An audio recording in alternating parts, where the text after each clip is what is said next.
बहुत शुक्रिया जनाब अली अहमद फातमी साहब। जावेद साहब का जिक्र उन्होंने बड़े तफसील से किया, माँ की चर्चा की, तर्कस की जो भूमिका लिखी है जावेद साहब ने, उसका जो अंतिम सफ़ा है उसको पढ़ के आंखें भर आती हैं। 10 जनवरी 1853 का दिन जब आपकी माँ का इंतकाल हुआ, और वो माँ, मैं समझता हूँ कि वही माँ जो है आपके पूरे दीवार और सारी जगह उतर आई। एक उन्हीं के शेर से मैं उन्हें आप दावत देता हूँ कि आप आज अपनी तकरीर आपके सामने करें।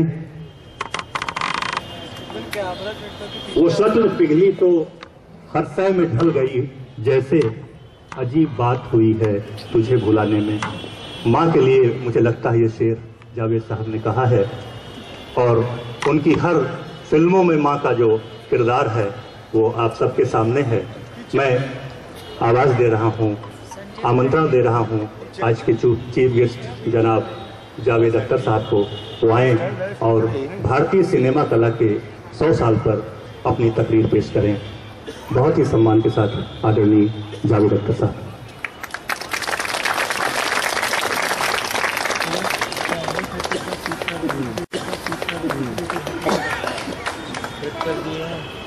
काज़मी साहब, रोहित साहब, इलाहाबाद के भाइयों बहनों बुजुर्गों दोस्तों नौजवानों, बहुत बहुत शुक्रिया यहाँ बुलाने का।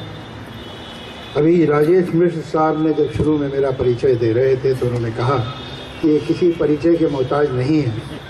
ये जुमला मैंने बहुत बार सुना है, नाम सुन लिया जाए तो अच्छा है। तो और उसके बाद जैसी बातें होती हैं उन्हें सुन के खुशी भी होती है, लेकिन थोड़ा डर भी लगता है। डर इसलिए लगता है कि आमतौर से इतनी तारीफ आदमी की मरने के बाद ही होती है। तो मैं ज़रा जब तकरीर चल रही होती है तो मैं अपनी नब्ज़ देखता रहता हूँ। यहाँ आना तो मेरा कर्तव्य था, और फिल्म के रिश्ते से भी आना कर्तव्य बनता था, फ़र्ज़ बनता था मेरा।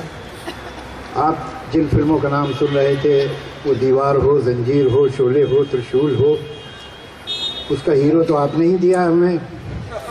तो अब आपका शुक्रिया अदा करना तो मेरा फर्ज बनता है। और फिर कोई हो तो भेज दीजिए, हमें फिर ज़रूरत पड़ रही है।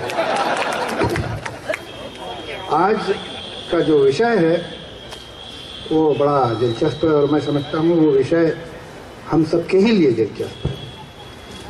हमारा देश जो है वो एक, जिसे अंग्रेजी में मूवी बफ कहते हैं, वो सिनेमा तो सब जगह देखा जाता है और मुल्क में सिनेमा है, देखते हैं लोग, लेकिन जैसे हमारे यहाँ देखा जाता है और जिस प्यार से, जिस श्रद्धा से, जिस मोहब्बत से हम सिनेमा को अपनाते हैं, इसकी कोई मिसाल नहीं है।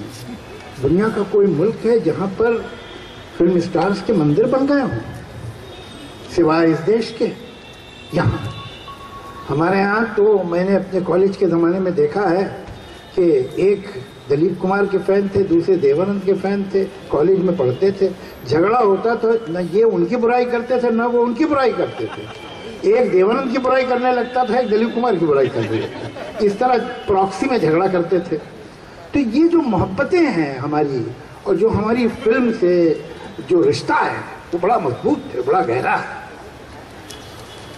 इसके बारे में ये भी कहा जाता है कि भाई कमर्शियल सिनेमा, जिसको बड़ा कुछ एक इज्जत का नाम दे दिया जाता है कि लार्जर देन लाइफ है। लार्जर देन लाइफ का मतलब ये कि लाइफ जैसा नहीं है, इसे इज्जत से कहते हैं, लार्जर देन लाइफ। लेकिन ये सच नहीं है। हमारा रिश्ता फिल्म से बड़ा पुराना है। मैं समझता हूँ यूरोप में जब फिल्म बनी तो उसी दहाई में 7-8 साल के अंदर हिंदुस्तान में सिनेमा आ गया। पहले एक शॉर्ट फिल्म बनी थी, फिर आप सबको मालूम ही होगा राजा हरीशचंद्र, जो साइलेंट फिल्म थी, दादा साहब फाल्के की। और फिर 30s में, अर्ली 30s में जो पहली टॉकी फिल्म बनी, आलम आरा। आलम आरा में आपको सुन के हैरत होगी कि पहली ही जो टॉकी फिल्म बनी थी उसमें 50 गाने थे। 50, यानी ये कंफ्यूजन हमारे माइंड में कभी आया ही नहीं कि फिल्म में गाने होने चाहिए कि नहीं होने चाहिए। हमने पहली ही पिक्चर में 50 गाने रखे हैं। और इसका कारण क्या है? हमारी जो मेन स्ट्रीम सिनेमा है, मैं इस वक्त हिंदी सिनेमा ही की बात करूंगा। हिंदुस्तानी सिनेमा तो तेलुगु भी है, तमिल भी है, मलयालम भी है, बंगाली भी है, लेकिन मेरी नॉलेज की कमी है ये कि मैं उनके बारे में इतने एतमाद, इतने कॉन्फिडेंस से बात नहीं कर सकता हूँ। मैं हिंदी ही सिनेमा के बारे में जानता हूँ, इसी में रहा हूँ, इसी को देखा है। तो ये एक्चुअली एक तरह से तो देखिए मैं अधूरी बात कर रहा हूँ, लेकिन वो अपने अंदर जितनी पूरी है वो आप देखिए। हमारा जो सिनेमा का स्ट्रक्चर है, अगर आप देखिए एवरेज हॉलीवुड फिल्म देखेंगे या ख़ासतौर से यूरोप की कोई पिक्चर देखेंगे, फ्रांस की फिल्म देखिए आप, या स्वीडिश कोई फिल्म देखिए, या जर्मन कोई फिल्म देखिए, तो आपको ऐसा लगेगा कि वो फिल्म जो होती है अपने स्ट्रक्चर में हॉलीवुड की भी शॉर्ट स्टोरी के करीब होती है। जैसे शॉर्ट स्टोरीज होती हैं, अफसाना होता है, कहानी होती है, वैसे होती है। और हमारी एक एवरेज फिल्म, दोनों तरफ आपको दूसरी तरह की मिसालें भी मिलेंगी, लेकिन मैं एक जनरल जो ट्रेंड है, हमारी एक एवरेज फिल्म नॉवल की शक्ल की होती है। कुछ जनरेशंस की कहानी, कई कई दहाइयों की कहानी, बचपन से लेकर बुढ़ापे तक की कहानी, बड़ी कहानियां हो। एक दूसरे के उसमें गाने होते हैं। दो, ये स्ट्रक्चर कहां से आया? ये हिंदुस्तानी सिनेमा ने इजाद नहीं किया, इन्वेंट नहीं किया है, ये सदियों से हमारे पास है। ये मुल्क जो है ये रामलीला पे पला है, कृष्ण लीला पे पला है, इसने महाभारत पढ़ी है। तो एक हमारी फोक लोर आप देखिए, हमारी जो फोक स्टोरी, वो भी कहानियां जो है वो गाथा होती है, सागात होती है। हमें छोटी कहानियों की इतनी आदत नहीं, हमें बड़ी कहानियां, बड़े कैनवस की कहानियां हमारा टेम्परामेंट है।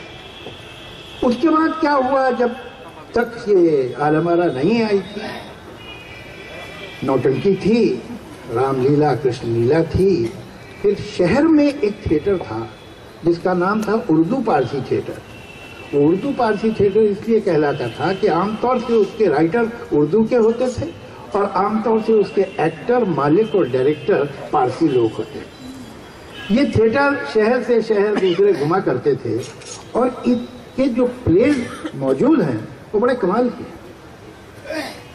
उसमें कभी तो हिंदुस्तानी कैरेक्टर होते थे और कभी रोमन और इजिप्शियन और कभी कोई यूरोप का बादशाह, ये सब भी कैरेक्टर होते थे। और एक रोमन शहजादी का एक इजिप्शियन सोल्जर से रोमांस, इस पे कहानी होती थी। इस पे एक आध फिल्म भी बनी, जैसे यहूदी एक पिक्चर बनी थी, यहूदी की लड़की, जिसमें दिलीप कुमार, सोहराब मोदी, मीना कुमारी थे। वो भी उर्दू पारसी थिएटर के एक प्ले यहूदी पे बेस्ड था। उसके डायलॉग भी उन्होंने लिए थे, तुम्हारा खून खून है, हमारा खून पानी, ये सब उसी से था। ये प्ले बड़े अजीब थे। इनका किस्सा ये था कि एक तरफ ये विक्टोरियन थिएटर जो था, जो 3 एक्ट प्ले हुआ करता था, उससे प्रभावित थे, प्लॉट भी बहुत बार उससे लिए गए। और दूसरी तरफ जो नौटंकी की ट्रेडिशन थी, यात्रा की ट्रेडिशन थी, उसे भी इसमें उन्होंने शामिल किया। हमारे यहाँ तो मिर्च कटिका 3000 साल पुराना जो प्ले है, शकुंतलम, उनमें भी गीत हैं। तो होता यह था कि रोमन शहजादी जिसका नाम हेलेन होता था, वो रोमन सिपाही मार्कस के लिए मोरे पिया अभी तक नहीं आए गाती थी और लोग एंजॉय करते थे। बहुत सा डायलॉग तो उसमें हुआ करता था, पोइट्री में होता था, राइम में चलता था। यही स्ट्रक्चर जो है जब हिंदी सिनेमा टॉकी शुरू हुआ उसने ले लिया और इसी वजह से कोई कंफ्यूजन नहीं था। हमने हमेशा कहानी गीतों के साथ ही सुनाई है, यह हमारा कई हजार साल पुराना ट्रेडिशन है, तो वो भी हमने ले लिया। अब एक चीज कहलाती है लोएस्ट कॉमन डिनोमिनेटर। देखिए, जब आप कुछ बड़े पढ़े लिखों को, बड़े डेवलप टेस्ट के लोगों को, जो कल्चरली, एस्थेटिकली, लिटरेरी बड़े डेवलप लोग हैं, उनसे बात कर रहे हैं, उन्हें कुछ सुना रहे हैं, तो जैसे आप सुना सकते हैं, गहरी बात कर सकते हैं, ठहराव की बात कर सकते हैं, लेकिन अगर आपकी ऑडियंस उससे बड़ी है, जिसमें शायद इतने इवॉल्व लोग नहीं भी हैं, तो आपको जरा बात को थोड़ा खोल के कहना पड़ता है कि भाई हर एक समझ सके।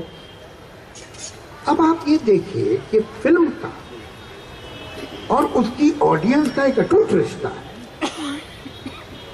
फिल्म में जो हो रहा है वही ऑडियंस में हो रहा है, और जो ऑडियंस में हो रहा है वही फिल्म में हो रहा है। ये दोनों अलग नहीं है और ये कभी अलग नहीं थे।